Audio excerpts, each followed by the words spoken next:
Hey, I know some of you just heard Joel say Habakkuk and you went, who? Even those of you in the balcony, I could hear that. Some people are turning in their Bible. Where in the world is Habakkuk? Where is this? Do I need a different Bible, right? We don't teach on Habakkuk a whole lot, but yes, you're like, wait, what happened to Mark? We've been in Mark since 2004. What happened? The bad thing is Chris watches these. He's going to hear me make a joke about that. So don't tell him I said that. But anyways, we're taking a little bit of a break for one Sunday. Chris is gone. And I spoke a few weeks ago on Mark chapter 12. And there was 3 questions that were raised by these guys by the name of the Herodians, Sadducees, and the Pharisees. They kind of cornered Jesus. And they asked him a couple of 3 questions. They're trying to trap Jesus with the questions they asked him so that they could arrest him and deal with him, right? So it made me start thinking about questions. Here's the 3 questions that were pondered in Mark chapter 12 that I taught on a few weeks ago. These were the 3 questions. Mark 12:13. It was a question about responsibility. Verse 18 through 27 was a question about eternity. And then 12:28 through 34 was a question about priority. And so it made me think about this idea of questions. Questions. I mean, there's all these questions in life. One of them for me right now is, do I really need to make my font bigger on my cell phone so I can actually read it? Some of you, I was with my dad yesterday. My dad's font, it's like one letter takes up the whole screen. It's like, geez, Dad. Are we there yet? I was in Los Angeles last weekend. That's a question we got a lot driving there. We went down to see George Strait at SoFi, and then I'm going to admit this publicly, and I apologize. Well, no, I don't apologize for George Strait. What we did Sunday is what I'm going to apologize for. I took my children and my wife to a Dodgers game. There's prayer after the service, Kenny. There's prayer after service. So we were in LA last week, and every time you get on the freeway, you've been on the road 10 minutes, and what, are we there yet? I just have resolved to say 6 hours. 6 more hours. Even if we're about to get off freeway, I'll still say 6 hours. I'm starving. Well, it's 6 hours. And you just keep going. But there's all these questions, right, that we ask. And I found myself kind of asking the same question. My 15-year-old often will ask, what's for dinner? And my response is, we had dinner at 5:30. It's 7. You shouldn't be hungry again. But questions. So I asked myself, I started to ponder, what questions do I have for God? Now, the Sadducees, Herodians, and Pharisees, these guys were bad dudes and they were trying to trap Jesus. But what are those questions I have for God? So I thought back over my life, when have I asked God questions? And what were those questions? So this morning, we're going to take a look at Habakkuk because a number of years ago, in reading Habakkuk, I thought, man, this guy has a few lessons to learn about asking God questions. So if we start with the book of Habakkuk,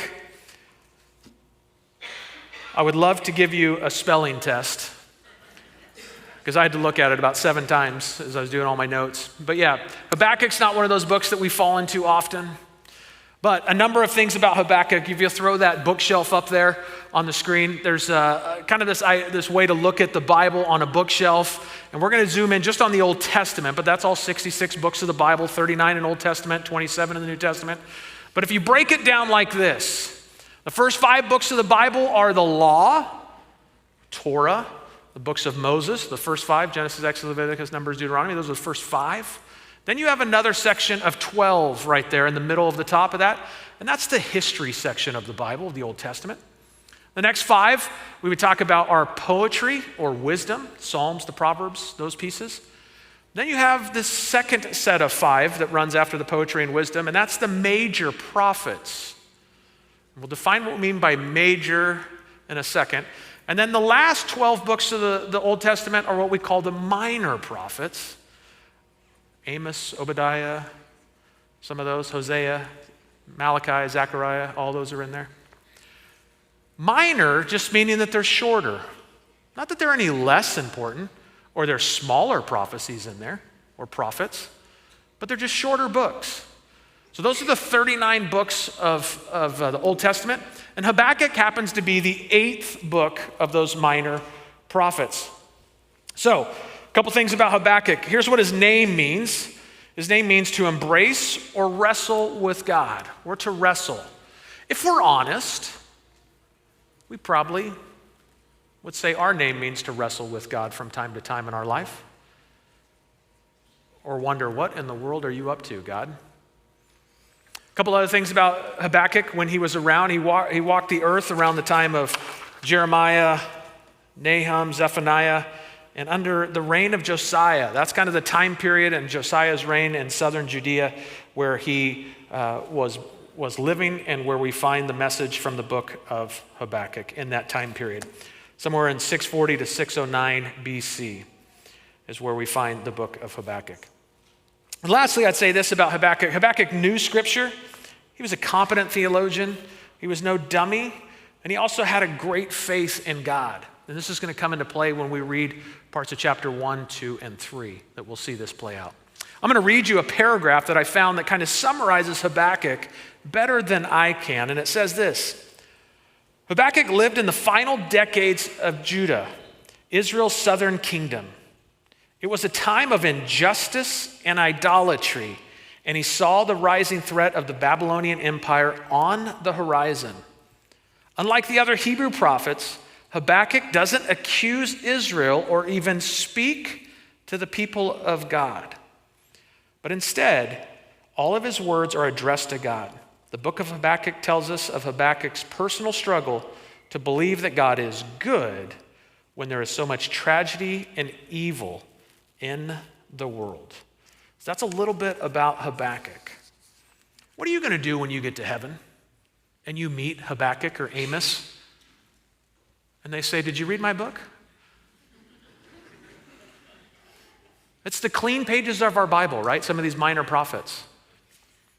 But the older I get, it's a good country song by Alan Jackson, by the way. The older I get, I find myself in some of those clean pages of my Bible going, I need to get back into here because there's some great stuff here that I don't get to. Everything that's in the book is supposed to be in the book. There's nothing that's in there that shouldn't be, and there's nothing that isn't in there that should be in there that's not. It's all profitable. So don't forget about the minor prophets. But Habakkuk, on this idea of questioning and wondering about questions in my own life, I found myself looking at Habakkuk because there's a few lessons that I learned from him and thought, man, this is interesting how Habakkuk addresses God. This is interesting how Habakkuk brings these things up. So, chapter 1, verse 2, Joel just read a minute ago. How long, O Lord? Verse 1, if you're there, is basically just saying who the author is, right? And that he's a musical guy, just a lot like the Psalms. But verse 2, this is what he starts with. How long, O Lord, must I call for help, but you do not listen? Or cry out to you, violence, but you don't save? Why do you make me look at injustice? Why do you tolerate wrong? Destruction and violence are before me. There is strife and conflict abounds. Therefore the law is paralyzed and justice never prevails. The wicked hem in the righteous, so that justice is perverted. Sounds a lot like today. If you open the newspaper, some of you are like, what's a newspaper? I remember when I used to deliver the paper. Ride your bike and throw it up to the door. You open the newspaper and the headlines sound similar to this. There's a couple graphics that I threw up there. There's the Russia-Ukraine issue. There's the Israel-Gaza piece. There's the flood in Texas a few weeks ago. There's always something. There's the next. I always find it fascinating when I do look at the news from time to time. It's whatever is the most current bad thing is plastered, and it's like we forgot about this bad thing. It just kind of trickles off. Like the airplane crash of 200 people in India, Indian Air. It's like we don't even hear that anymore. Just the next bad thing. And you and I could create a list of things that we think would match to what Habakkuk is saying, and you might make a list of a few things over here, and I might take a couple of those things and put them on my list over here, or your priority ones might be a little lower on mine, or vice versa. We could list a number of things that we would say that we feel similar in the way Habakkuk was addressing God about what was going on with the violence and the pervertedness of those that were in charge. And so Habakkuk just is pretty honest with God and is real and raw. And this is his first few verses, chapter 1, verses 2, 3, and 4. That's the statement he makes. That's how he opens the book. It's not, "O great Father, reverent Lord of all, God of the universe, I ask you this minor question." No, it's, "How long are you going to make me watch this?" It's not opened with subtlety by any stretch of the imagination. That's the first question.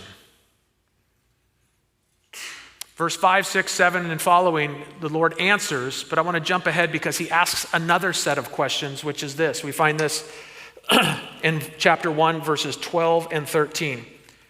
It says this, "O Lord, are you not from everlasting? My God, my Holy One, will you not die, O Lord? You have appointed them to execute judgment," meaning the Babylonians. "O Rock, you have ordained them to punish. Your eyes are too pure to look on evil. You cannot tolerate wrong. Why do you tolerate the treacherousness? Why are you silent while the wicked swallow up those more righteous than themselves?" Chapter 1, 2, 3, and 4. God come back and answers in verses 5 through 11. And then we just read what Habakkuk's second set of questions was, which is in verses 12 and 13. As I read through the book of Habakkuk, there was a few things that stood out to me, especially in just him asking these two sets of questions. And the first one is this. The first lesson that I take away from the book of Habakkuk is this. Always take your concerns to God and don't hold back. Always take your concerns to God and don't hold back. I mean, what more could Habakkuk have said? His first words were, "How long?" It's like, where you been? Like when your parent was late picking you up or something, it wasn't like, "Oh, thanks, Mom, for taking your time out of your day to come get me. I know you were struggling to get here, but I'm so happy." Us grumpy kids would be like, "Well, why did it take so long?" That's Habakkuk. Don't hold back. And I started to think of people that held back in the Bible. The first set of people, Adam and Eve, they didn't even hold back. They just ran the other way and clothed themselves after they knew they did wrong. So they go and hide. They stop the dialogue. What about Jonah? "Hey, Jonah, it's God here. I need you to go to Nineveh." Goes down to Joppa, gets on a boat that's the furthest distance away from Nineveh. Well, he didn't learn. These are folks that just run from God and hide. Even David and Bathsheba. He just takes care of issues his own way and thinks, "Well, this will never come back to haunt me. Nobody will ever know." So always take your concern to God. It's interesting, though, with those three folks, how that's not the end of the story. And Habakkuk's story is not over either with just these questions that he asks in chapter 1, verses 2 through 4, and chapter 1, 12 through 13. Remember in Genesis chapter 3, God goes after Adam and Eve and he says, "Adam, Eve, where are you?" Not because God didn't know where they were in chapter 3, verse 9, but because he knew they ran and hid and clothed themselves. Jonah, a storm comes on the boat that he's on, and that changes the course of his life from his running from God. And then David, Nathan confronts him about Bathsheba. And we find the result of what happened in Psalms 51, where David shares about his sorrow from what happened with David and Bathsheba. Don't run, don't hide, don't flee. Always take your concern to God and don't hold back. Nicodemus is funny to me because here's a guy that's one of the top Pharisees of the day when Jesus was walking the earth, and he's a little nervous to question Jesus about this being born again in John chapter 3. So what does he do? He meets Jesus at night at some remote place. But he still took his concern to God, and I find that fascinating. He was so worried about what others would think, it often sounds a lot like myself. Concerned what others will think, like Nicodemus. But Habakkuk, he's pretty blunt and honest. Doesn't hide much. If you think you're the only one that's complained before, ask God hard questions, think about the book of Job, think about the book of Lamentations. It's a whole book about that. Don't hold back. I told you in chapter 1, 2 through 4, Habakkuk asked these questions. I'm going to read you God's two answers to these two questions and then share another lesson with you. So Habakkuk's, the answer from God for the first question is this, in verse 5, chapter 1. Look at the nations and watch and be utterly amazed for what I'm going to do, something in your days that you would not believe. That was the verse following his first set of questions. Here's the answer for Habakkuk's second set of questions. Then the Lord replied, write down the revelation and make it plain on the tablet so that the herald may run with it. That the herald may run with it. Write down so that the herald may run with it. That was the way in which they communicated in those days, was written tablet in a sense. Not the tablet you have at home that you scroll, but the stone tablet, and that tradition was passed that way. More of the oral tradition of those things. The book of Habakkuk reminds me of this second lesson when I read the following when I read those two verses, that God is relational because Habakkuk speaks of these two requests. He makes these two complaints in chapter 1, but God offers two responses in chapter 1, verse 5 through 11. But then the second response is Habakkuk 2 through 5. That God's relational, not just a one-way street. But the hardest part sometimes, and in Habakkuk, we don't see any form of timeline of how long this conversation goes back and forth. It's not like Habakkuk said in verse 6 that 3 days, 28 minutes later, God came through. And that's sometimes the hardest part of our walk with God, is waiting for God to show up what sometimes feels like forever when you're walking through it. But I'm also realizing the older I get that when my kids come to me sometimes, there's questions they ask of, hey, can I spend the night? Hey, can I ride my bike here? Hey, can I put up a lemonade stand on 99 where there's more traffic?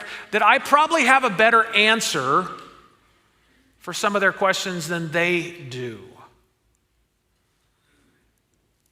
That it's not a good idea. Tonight's not the right night. But why? I promise I'll clean my room before I go. Oh, here we go in the bartering.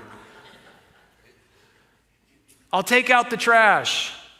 I'll pick up after the dog, to which I'm like, we don't have a dog. What do you mean we'll pick up after the dog? It's like if they just say enough things, I'll say yes. But I got to remind myself that in that relationship that I've got to trust that God knows best. And it's in those moments where I need my kids to trust me that daddy knows best, that mom knows best. But Habakkuk's somewhat kind of like the kid in this. He's like, how long, God, how long? Even in the second set of questions, he kind of turns it to try and manipulate. You can't look it wrong. We try and get our parents, but if I clean the house, if I mow the lawn, but I got to trust that God the Father knows best.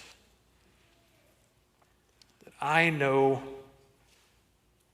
the right thing over my kids. Not always as a human, not always as a dad, but more times than not, that I know best. Habakkuk asks these two questions. God answers following those two questions. And then we have chapter 3, which is kind of the resolve of what happened and how God dealt with the corruption, the mess, the violence that was going on in that time period. The first verse in chapter 3 that I want to touch base on is Habakkuk in verse 1 and 2. He says this, "Lord, I have heard of your fame. I stand in awe of your deeds. Lord, repeat them in our day, in our time. Make them known. In wrath, remember mercy." Habakkuk knew the Old Testament. Habakkuk knew how God had delivered the nation of Israel, had brought them out of slavery, all these things that had happened. And he's saying, it's time we need that again, God. I need you to deliver us from the evil. And it's also the response for what God had done and what he was going to do. Verse 4 says this, "His splendor was like the sunrise. Rays flashed from his hand where his power was hidden." So now Habakkuk goes into detailing exactly what happened. Verse 13, you came out to deliver your people, to save your anointed one. You crushed the leader of the land of wickedness. You stripped him from head to toe. If you read all of chapter 13, which we're not going to do today, it's the reality of what God does to wipe that evil off the land. But Habakkuk is saying, you crushed the leader of the land of wickedness. You stripped him from head to toe. As I looked at Habakkuk, the third thing that I realized is I've got to pray because God answers prayer. As Habakkuk reaches out to God and prays to God and has this conversation about the evil that's all around him, asking for God to intervene, it's an answer to Habakkuk's prayer and request that I've got to pray because God answers prayer. Sometimes I think I get a little confused on what God designed prayer for. And from time to time, I have to go back to a part of a book by a guy by the name of Dewey Bertolini that I had the chance to meet and learn from a number of years ago. And he wrote this in a devotional some years back about prayer. So let me read this to you. If we think that prayer is us asking God for stuff, imposing our will on his, then we've got it all wrong. 180 degrees all wrong. Prayer was never designed by God as a way for us to bend his will to ours. Prayer was designed by God as a way for him to bend our wills to his. The primary purpose of prayer is not for us to ask God for what we want. The primary purpose of prayer is for us to discern what God wants. And then pray for that. God did not design prayer as a way for him to change our circumstances. God designed prayer primarily as a way for him to change us. It is certainly true that as we change, our circumstances may change. But changed circumstances are more of a byproduct of prayer, not the primary purpose nor focus of our prayers. By the way, you'll be happy to know that Jesus practiced what he preached. In the Garden of Gethsemane, on the night that Jesus was betrayed, a few hours before his crucifixion, Jesus prayed, not once and not twice, but 3 times. "Oh, my Father, if this cup of suffering cannot pass away from me unless I drink it, then your will be done." Jesus understood what we might have forgotten. That the primary purpose of prayer is never to bend God's will to ours. The primary purpose of prayer is always to bend our wills to his. No doubt about it, God is not answering our prayers. Are we not getting what we asked for? Are our wills not being done? Maybe, just maybe, God is answering our prayers, not by changing our circumstances, but by changing us.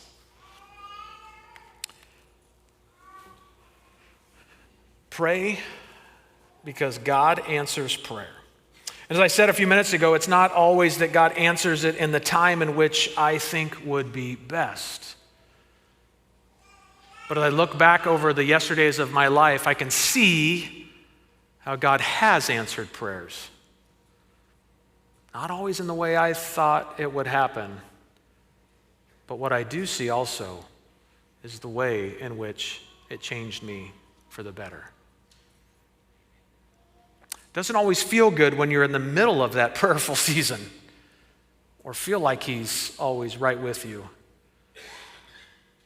But when we get past it a little ways, I tend to look back and go, yeah, he was right.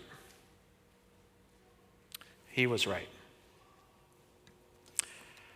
As I think back over the yesterdays of my life and I look at Habakkuk and I thought of, it made me think about Psalms 105 because Habakkuk explains all this mess that's going on in what's in front of him day in and day out. But God deals with it. And God makes it right. And Habakkuk had seen that from what he had studied and what he had read of the Old Testament and what he had heard about God.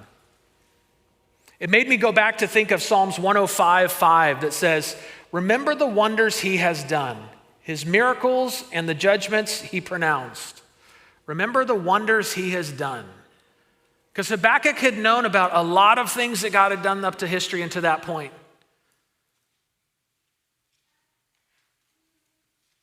And as I look back at my days in my life, it made me think, do I remember those? Are those front and center in my mind?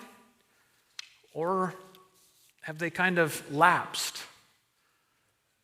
Because a lot of times it's easier to focus on what's going on right now. That takes all my energy and effort, and I don't look back. So it made me think, remember the wonders he has done. Which took me back to Habakkuk. In chapter 3, he says this, we just read it, Lord, I have heard of your fame. I stand in awe of your deeds. Lord, repeat. So do again what I've heard you've done. Wipe this evil away. So even Habakkuk mentions this, to repeat those deeds. Which then made me think of Joshua chapter 4, verse 4, which says, so Joshua called together the 12 men he had appointed from the Israelites, one of each tribe, and said to them, go over before the ark of the Lord your God into the middle of the Jordan. This is where he splits the Jordan River. Each of you is to take up a stone on his shoulder according to the number of the tribes of Israel, to serve as a sign among you in the future when your children ask, what do these stones mean? Tell them the flow of the Jordan was cut off before the ark of the covenant of the Lord. When it crossed the Jordan rivers, or crossed the Jordan, the waters of the Jordan were cut off. These stones are to be a memorial to the people of Israel forever. It's interesting to me that they take these stones on their shoulder to be a reminder, not just for them that lived it, but they place these stones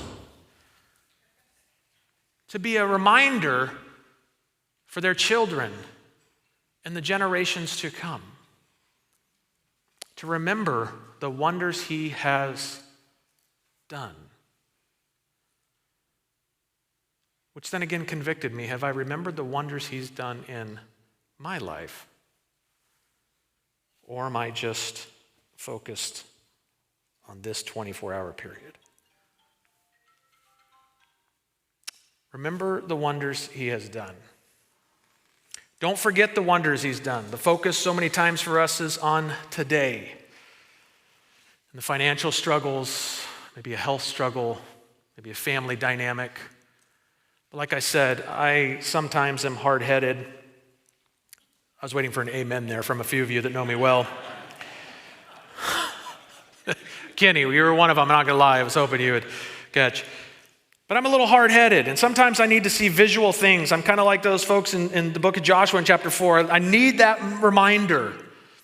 So I was thinking about this the other day, and it kind of helps me to see things. And I grabbed a rope, and I thought, man, if this were my life that goes, and I look back, how many of those wonders do I remember? And I thought to myself, a lot of times I just focus on today and this last period and what the hard things are of the day, or what struggles or hardships I face. And like I just told you, I just kind of focus, it seems like, right here. And I forget to look back. Because this blue tape just represents hardships, right? And they come and go. And there are different seasons in life, but a lot of times in our life, we just kind of go and things are going all right. And but if I look back, I can remind myself of some of those other hard seasons that have happened and see and remember what that was. But what I tend to forget is the yellow tape in my life where God was sovereign and God's grace showed abundantly. Like in the book of Habakkuk, when God dealt with all this, Habakkuk was so focused on this that he forgot to remember the deliverance that God had shown the nation of Israel time after time after time after time. Kind of sounds like my life as I look back, how many hardships I faced, but man, did God's grace and sovereignty show up. That I might not forget, that I would remember the wonders he has done. And for sometimes, there's those seasons where you feel like they go and then they stop and God was sovereign and then God just disappeared.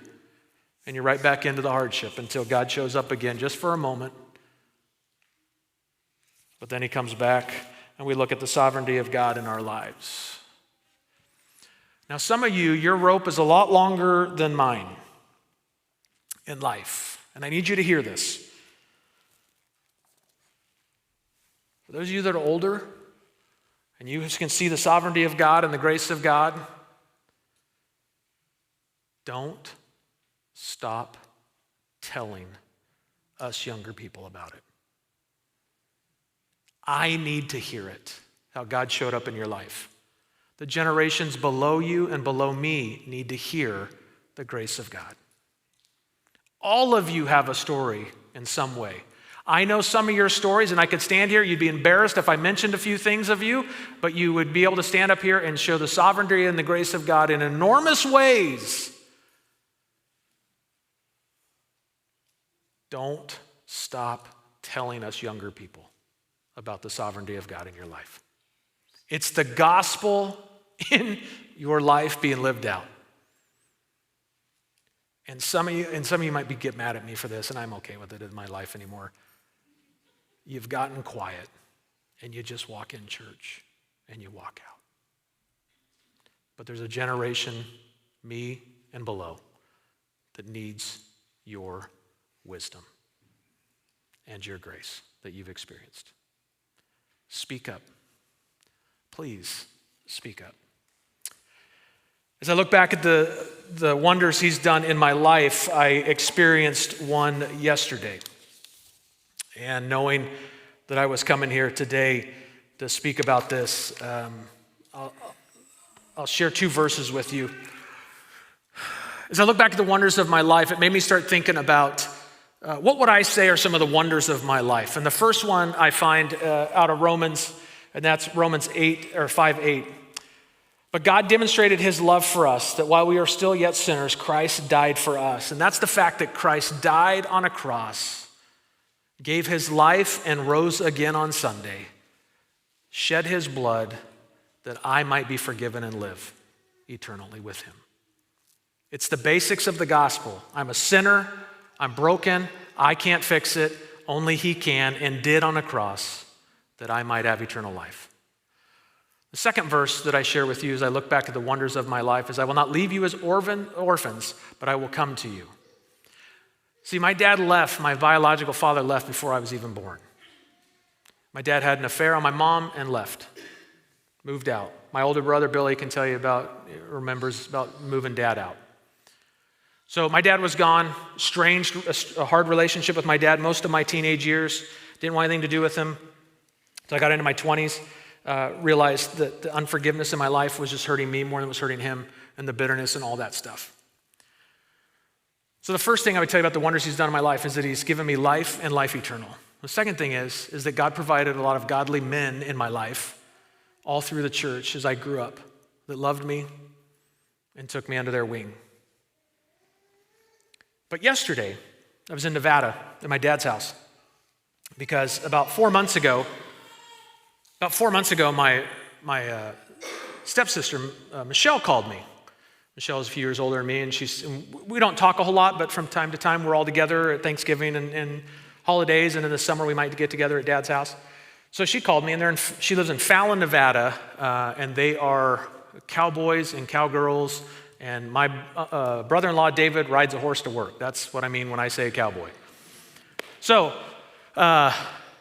she calls me and says, hey, David has a favor. And I thought, what in the world would David want with me? And so she calls me and she says, David wants to get baptized. I was like, great, go to church. And they attend a church up there in Fallon. And she says, Brad, you know he hates crowds. He wants you to do it. And I was like, okay, well, let's figure this out. And so we planned it. I went up to Nevada on Thursday to my dad's. Was there Thursday, Friday, then yesterday. Of course, David doesn't want to just get baptized like in a pool. He's like, I want to do it out on a river. I was like, where? Up on Highway 88. And I was like, that is so cold up there. It's snow water, David. What are you thinking? I didn't say this out loud, but this is what I'm thinking. So anyways, we plan it for the 26th of July, which is yesterday. So I'm at my dad's. We all end up heading up to Silver Lake up on Highway 88. You ever been up there? Alpine area. It's absolutely beautiful. David wants to get baptized in the lake. Well, okay, so we'll do it yesterday. So between that phone call and a number of conversations in between, my sister calls me back, Michelle, and says, hey, David's getting baptized. I want you to baptize me. I was like, good, because I want to hold you under. And so yeah, okay, let's do it. Let's do it. We'll do it up in the mountains. And the family's going to come together. And so then I get another phone call from my other stepsister, Marlia, who's a few years older than me. And she says, I want to get baptized. All right, let's do it. Then my half-sister calls me. She wants to get baptized. Then her daughter wants to get baptized. So yesterday, we meet up at Silver Lake. My sister and David, they go camping. The grandkids come with them. We all meet up. There's 30 plus of us up there. We go out to the lake. Now, I'm going to be honest with you. I've been dreading this for a month. Because when I looked at the temperature of the water in Silver Lake about a month ago, I thought, oh, dear God. It was like 49 degrees. Then I looked a couple weeks ago, it was 57. I was like, okay, I can baptize anyone quick. So I said, let's sprinkle. So yesterday we're up there. Of course, Friday we're at Marlia's house, and they have a nice pool that's heated, and I'm thinking we could do the baptism Friday night. No, David wants to baptize in the river or in Silver Lake. Fine, let's go. So we get up there. So I end up baptizing all 6 of them yesterday. Pretty awesome moment because my brothers and I had a very, very rough relationship with my dad for the 20 years after all that.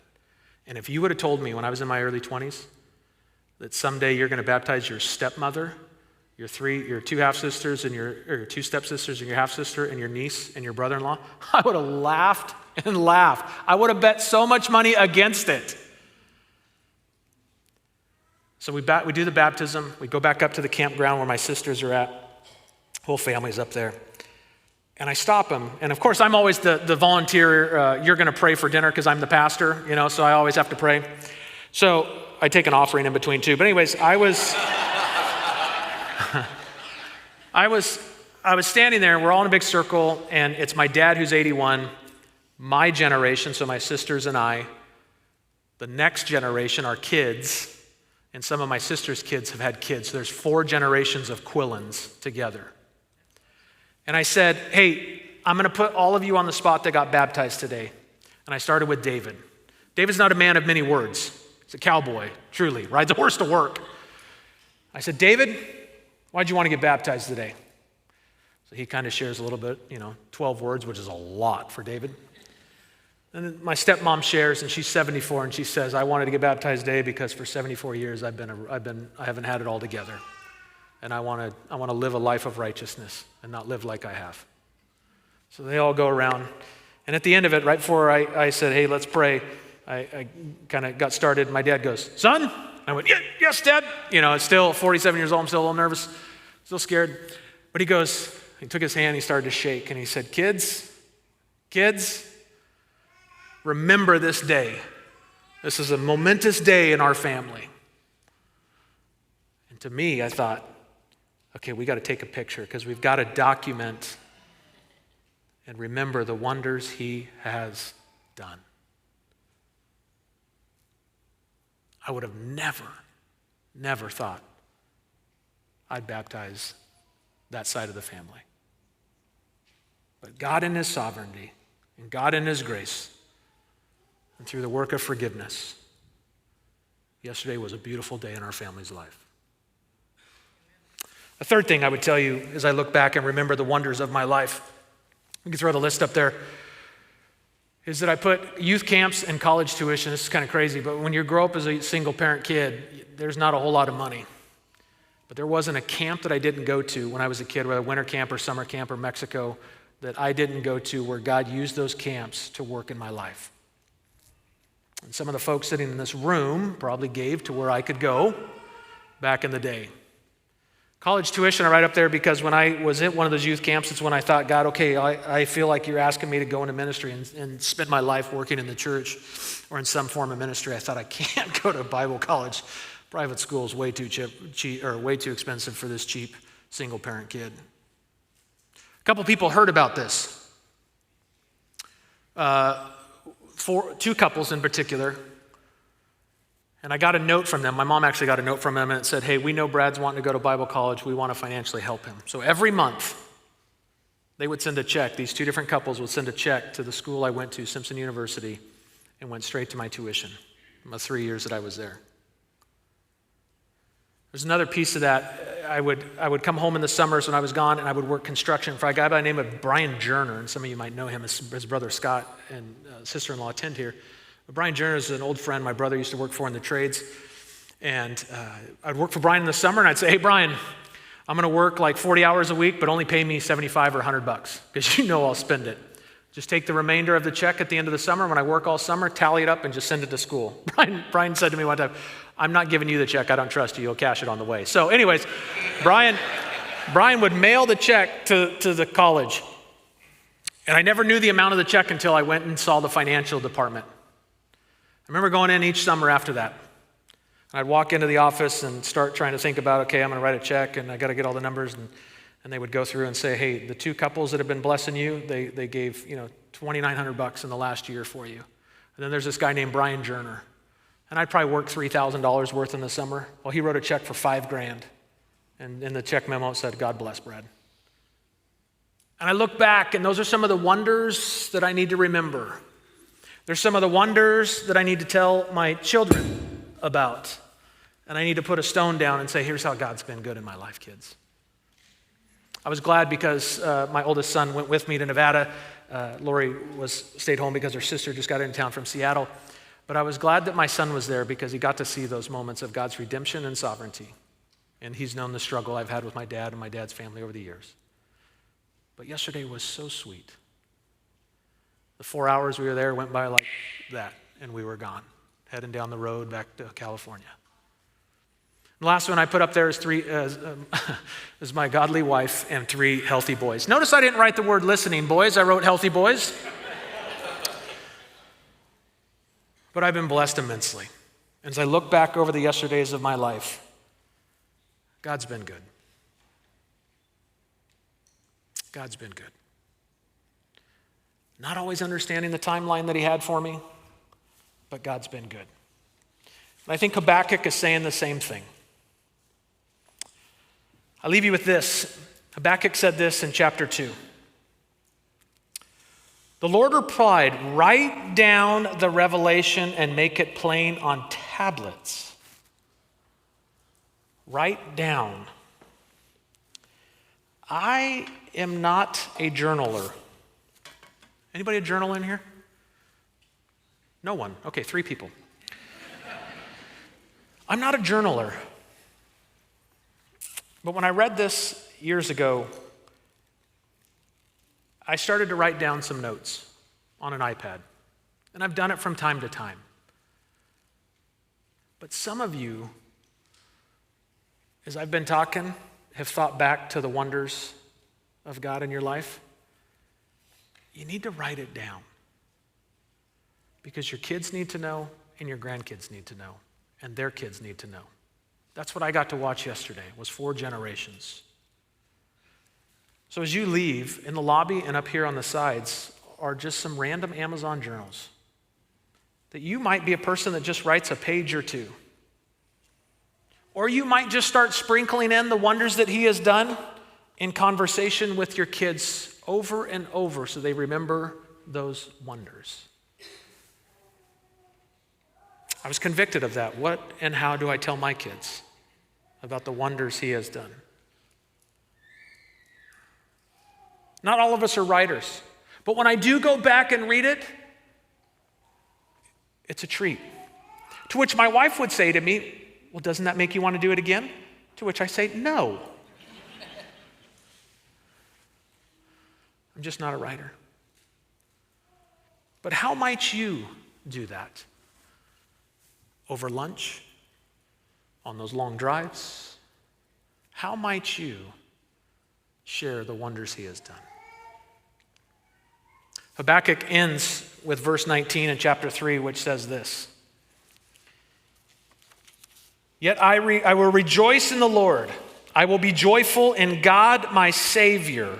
The sovereign Lord is my strength. He makes my feet like the feet of a deer. He enables me to go on the heights. Habakkuk, his name means to wrestle and to embrace.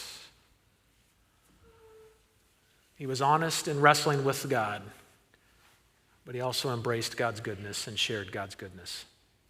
I'm so glad the book of Habakkuk is in the Bible, because it took that book to make me think about the wonders he has done.